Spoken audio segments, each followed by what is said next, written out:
மரங்கள் தானே, செடி கொடிகள் தானே. அப்ப அது எல்லாமே இறைவனின் அம்சங்களா, கடவுளா, அல்ல அதுதான் இறைவனா? என்னைக்காவது நாம யோசிச்சிருக்கோமா? நமக்கு சக்தியை கொடுக்கக்கூடிய ஒரு மரங்களை நாம் கொண்டாடி இருக்கிறோமா? காற்று, பிராணசக்தி.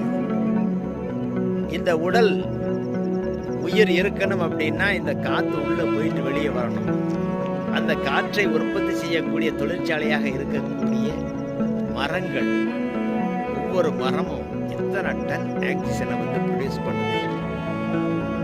இந்த உலகத்துல ஒரு கணம் யோசிச்சு பாருங்க, திடீர்னு மரம் செடி கொடிகள் எல்லாமே அழிஞ்சு போச்சு, மனுஷன் மட்டும் இருக்கலாம், மனிதனால் வாழ முடியும்.